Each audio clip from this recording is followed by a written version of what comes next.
الرحمن علم القرآن خلق الإنسان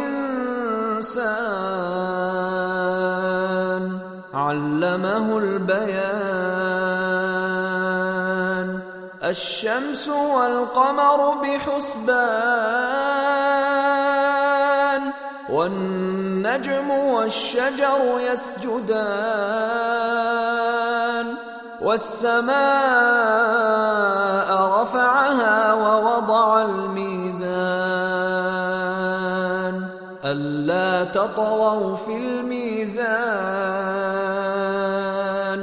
وأقيموا الوزن بالقسط ولا تخسروا الميزان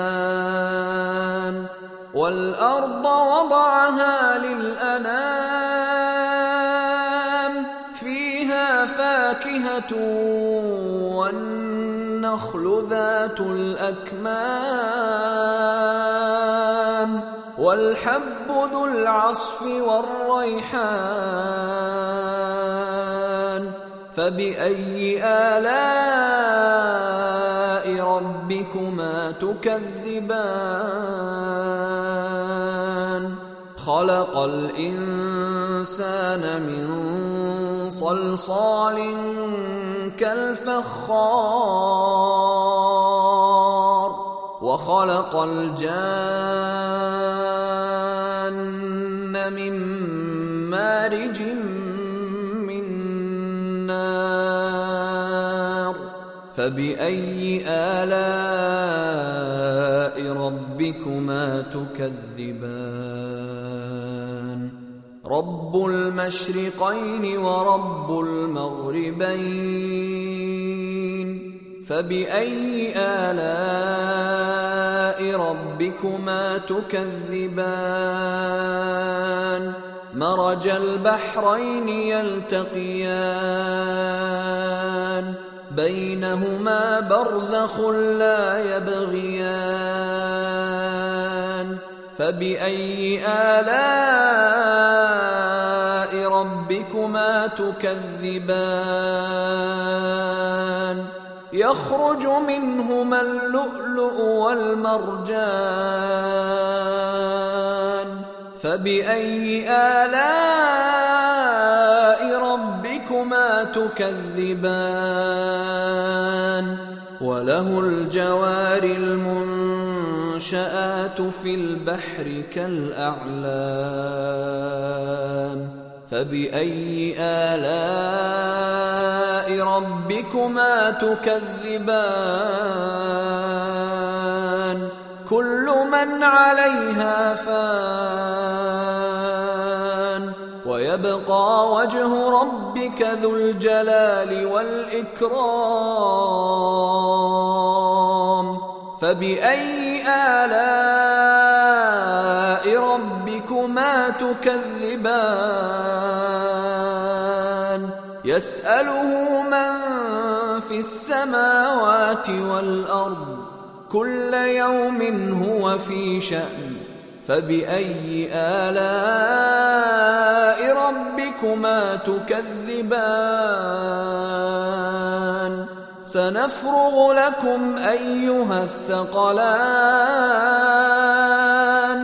فبأي آلاء ربكما تكذبان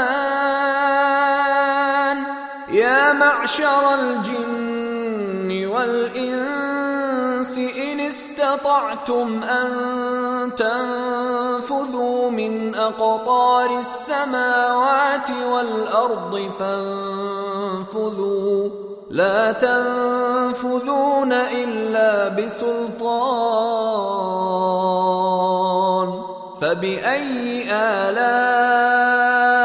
ربكما تكذبان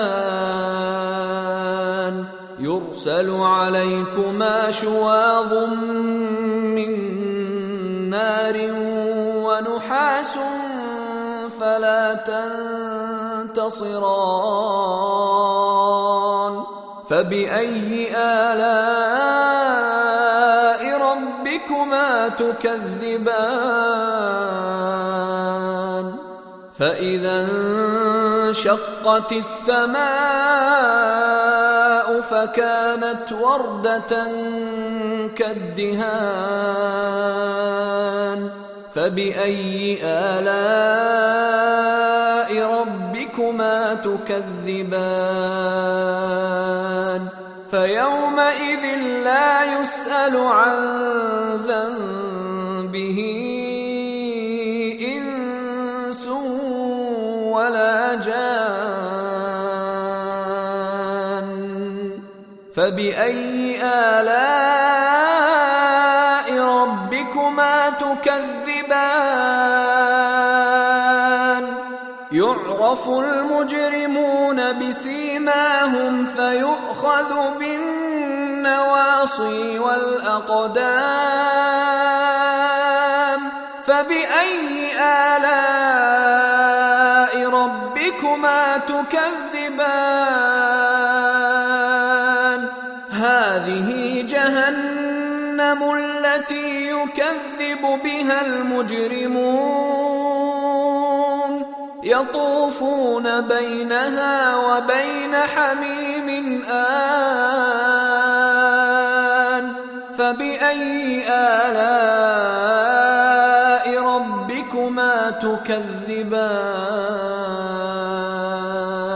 ولمن خاف مقام ربه جنتان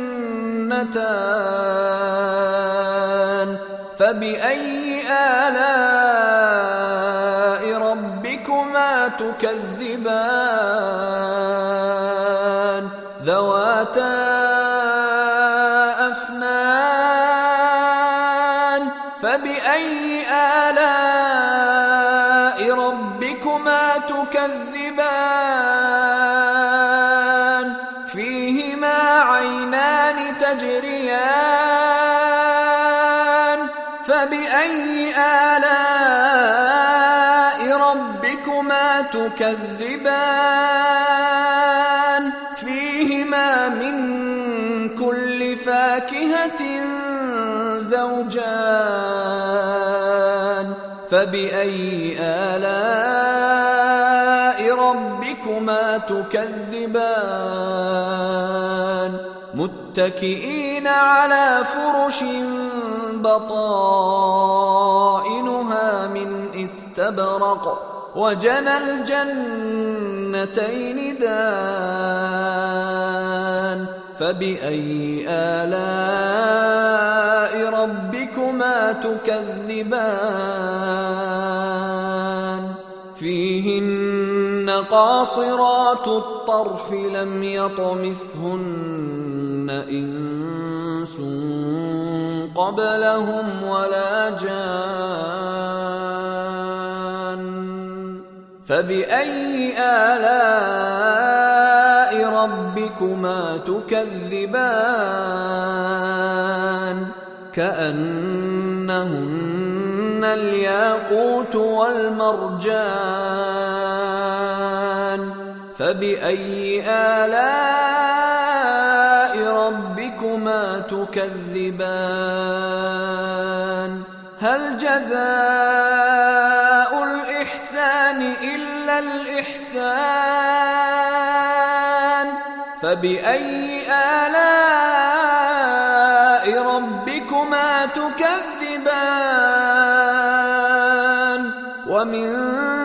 دونهما جنتان فبأي آلاء ربكما تكذبان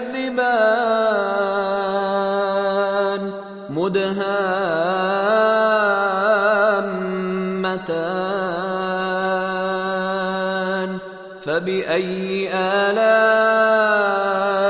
ربكما تكذبان فيهما عينان نضاختان فبأي آلاء